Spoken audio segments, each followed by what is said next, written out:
Oh boy, so Aversa makes her Fire Emblem Heroes debut. She is from Awakening and is quite the popular character considering she placed pretty highly on the Choose Your Legends poll.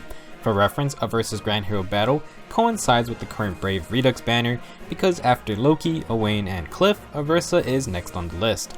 Technically, Selkie and Keaton are higher than Aversa on the poll, but both of them are beast units and it doesn't seem like Intelligent Systems is ready to introduce those guys just yet. So if you're wondering why Aversa is showing up now, well, that's the reason. Now, regarding Aversa as a unit, the most important thing I want to make clear is that she is a Flying Red Mage. Now, Flying Mages are incredibly rare units. We only have 2 in the permanent 5-star pool, being Fimo Morgan, who is a Flying Blue Mage, and Flying Nino, who is a Green Flying Mage. For Red Flying Mages, we only had 2 previously, and both are limited time units. Suffice to say that Aversa is going to be a very good unit to have just because of her exclusivity.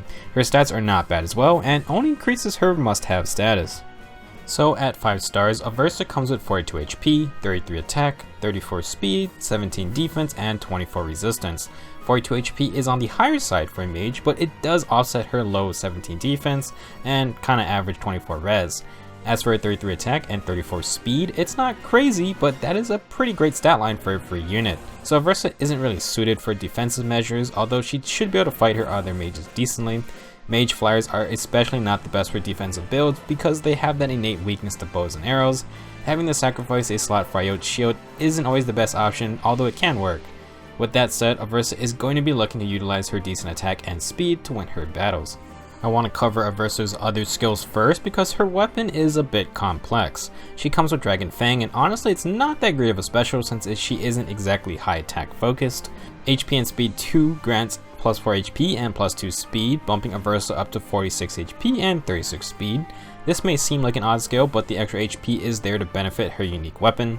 As for her last skills, she comes with Odd Res Wave and is actually available at 4 stars, which is pretty cool.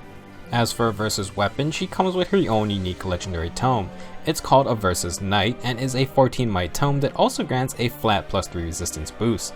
Its unique effect is quite confusing, so let's break it down. At the start of the turn, if any foe's HP is less than or equal to Aversa's HP minus 3, and that foe is adjacent to another foe, they are afflicted with a minus 3 stat debuff to their attack, speed, defense, and res. In addition, any bonuses on that unit becomes penalties through its next action. That is a lot to take in. So first off, Aversa's Knight has a global range. Second, it works on any foe with less HP than Aversa's current HP minus 3. So if Aversa has 42 HP, then any unit with 39 HP or less will be targeted. However, foes who meet the HP requirement must also be standing next to another foe. So Aversa's Knight requires 2 conditions to be activated. If there is an enemy who does meet both the HP condition and the adjacent to an ally condition, then they are hit with 2 powerful negative effects. The first negative effect is simply just a minus 3 to all stats debuff. That is pretty annoying to have to deal with. The second effect is that the unit also gets hit by the panic status. So Aversa's Knight has 2 activation requirements, but it also deals 2 separate effects. Now this is a really good opportunity to talk about the difference between debuffs and negative buffs. One of the more minute aspects of stat changing effects, but it's still good to know how both of these work. So Aversa's Knight applies a regular debuff and the panic status. Panic converts bonuses into penalties, but you should think of panic as turning regular buffs into negative buffs. A negative buff is not the same thing as a debuff, despite both of them subtracting stat points from your unit. This is important because a debuff and a negative buff will not overlap with each other. In fact, they can stack on top of each other, which can lead to some very big problems. For example, Aversa's Knight hits Ephraim and he gets minus 3 to all stats, plus is also panicked. Unfortunately, Ephraim gets a whole attack buff, and the panic status will turn that plus 4 attack into minus 4 attack. In total, Ephraim now has a negative stat difference of minus 7 attack. Aversa's Knight is incredibly powerful because you cannot neutralize the flat minus 3 debuffs with your own buffs, thanks to it also applying panic. As such, getting hit by Aversa's Knight will not be ideal. Just for fun, let's try to actually get rid of Aversa's Knight. Harsh Command turns debuffs into buffs, despite what its description says about penalties. If you use Harsh Command on the Ephraim from last example, the minus 3 attack debuff goes away. It's supposed to turn into a plus 3 attack buff, but because panic is still in effect, this buff would then get turned back into a minus 3 attack negative buff. However, because Ephraim already has a -4 negative attack buff, it overrides a -3 attack buff since only the strongest one applies. I know it's confusing, but basically if you try to harsh command Aversa's Knight, you would just turn the -3 into a +3, and then Panic turns it back into a -3. Honestly, it's just kinda sad, and this is another example as to why harsh command is such a bad skill. Now, there is a better way to go about this. The Restore plus Assist skill actually does a pretty decent job here. Restore not only heals your ally, but it also neutralizes debuffs and gets rid of Panic.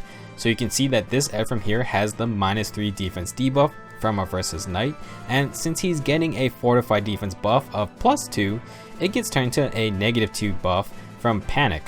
By using Restore on Ephraim, the -3 debuff goes away entirely, and since Panic is gone, the +2 defense buff now works like normal. The only con to the Restore skill is that you can't use it on a full HP target, so it's also not the most amazing counter. Basically, Aversa's Knight being a global debuff plus Panic debuff makes it incredibly strong if you can activate it. Let's now compare Aversa to her competition because there are only 2 other Red Flying Mages. Summer Tana does beat out Aversa with 2 more speed, making her the more offensive mage. Compared to Halloween Noe, Aversa has 1 less attack but has more speed. Both Summer Tana and Halloween Noe have better defense and res stats, and that's because Aversa puts those points into her HP stat.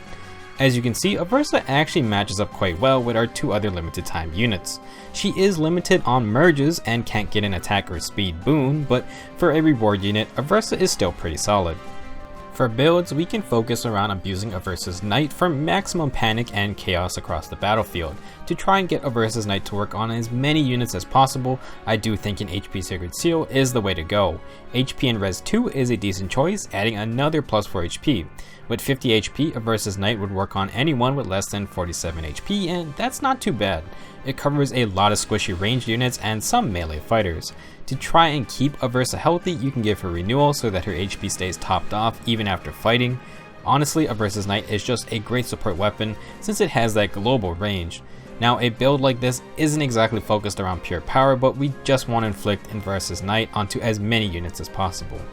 Some other options include using the HP +5 skills, which only grants 1 extra HP compared to the dual HP and stat skills, but hey, that could make a difference. You can also use a healing special skill like Soul just to keep Aversa healthy. Now for Arena, we do have the red dual flying skill from Legiarn, so if you really want to use Aversa's Knight, then technically it's not that bad of a skill here. Not to mention that when Aversa does become an arena bonus unit, she will get that +10 extra HP, and that goes a long way in helping her apply her debuffs. Summoner Support is another option too, which adds +5 HP. If you are really committed to using this unique weapon, then Summoner Support plus merging her up will be the way to go. Now, the real reason Aversa should be on your radar is because of this build. Blade Tomes are stupidly powerful when you can fully buff up the user. Flying Blade Tome Mages are stupidly powerful, and they are also mobile. The damage output from a Blade Tome Mage is just so absurd, and it's honestly one of the best things to see in action. If you've somehow never built a Blade Tome Mage, you should really try it out. Now for a free Flying Red Mage who has a decent attack and speed stat, everyone can get access to an insanely powerful tool. For Fire Emblem teams specifically, Flying Mages with Blade Tomes are amazing, although you really want Hone Flyers here. The +6 buffs from Hone and Fortified Flyers will add up to +30 extra attack, and at that point, you just watch Aversa nuke everything out of existence. You have a few ways of going about building Blade Tome Mages, but this is my favorite one, the setup I first used on Nino. Fury 3 is nice for the all-around stat boost, but we really want it because it safely decreases Aversa's HP so that she can start to abuse Desperation. With Desperation, Aversa can attack twice before enemy counterattacks. Now, we do need some speed here, so the Speed Seal is a simple addition. Ideally, Aversa is getting either a +4 or a +6 speed buff too, so she should be plenty fast. For specials, Glimmer is great because it's on a 2-turn cooldown, plus it scales really well with high attack, and that's exactly what a Blade Tome offers. Other skill options include Swift Sparrow for slightly more offensive stats. Any wave skill is good here to be honest because of the self-buffing effects, but if you want consistent damage output, then you do need to rely on your ally buffs. As for Heavy Blade, it synergizes with Glimmer since one attack will fully charge Glimmer up. With Desperation active, the first attack can charge Glimmer, then the second one unleashes it. Rinse and repeat. So, should you promote Aversa to 5 stars? Well, if you've been listening to my ramblings, then my answer is a very obvious yes. Aversa has high HP for a mage, and that's to help her activate her unique weapon. Her attack and speed aren't insane, but they are fantastic for a free mage unit. Aversa's Knight has incredible potential, but it suffers from needing 2 activation requirements, which can lead to inconsistency. Aversa first needs to have higher HP than her enemies, and then the enemies also need to be grouped up together. Hones and Fortifies have 2 space counterparts in skills like Tactic Buffs or Drive skills. Even if Aversa has a ton of HP, her weapon may still not work if the enemy stays spread out. That being said, the global -3 stat debuff plus panic effect makes Aversa's Knight insanely good when it does work. If you can stack enough HP, then this would probably cause a lot of problems in Arena where player and AI controlled teams tend to stay together more often. All in all, I personally think Aversa is worth getting just because she is a Flying Mage. Flying Mages are still quite rare, and she will be our only Red Flying Mage who isn't a limited time unit. If you want to use Aversa's Knight, then I do recommend summoning support and merging her up with as many copies as we get. Otherwise, Aversa will work just fine as a Bladetone Mage, and I can't recommend enough just how scary flying Bladetone Mages are. I hate facing Fire Emblem in Arena because they are tough to separate, plus they can just reach you very fast. Trying to avoid a fully buffed up flying Bladetone is just not fun, and they deal so much damage that trying to tank them usually doesn't end well. That's enough for me. I hope I've made it clear that even if you don't want to use Aversa, she is a very exclusive unit that you should at least get. Now, I probably won't mess around too much with Aversa's Knight, but I'll maybe give it a spin when she is an Arena bonus unit. In terms of all the reward units we've gotten, Aversa doesn't exactly bring the craziest skills to the game. Her unique tome can be powerful, but it can also be useless depending on the situation. What makes Aversa good is just her class, a Flying Mage, plus she will be most players' only Red Flying Mage unless you got lucky with getting Tana or Noe. Let me know in the comments what you think of Aversa and definitely go get her. Thanks for watching, I'll see you guys in the next video.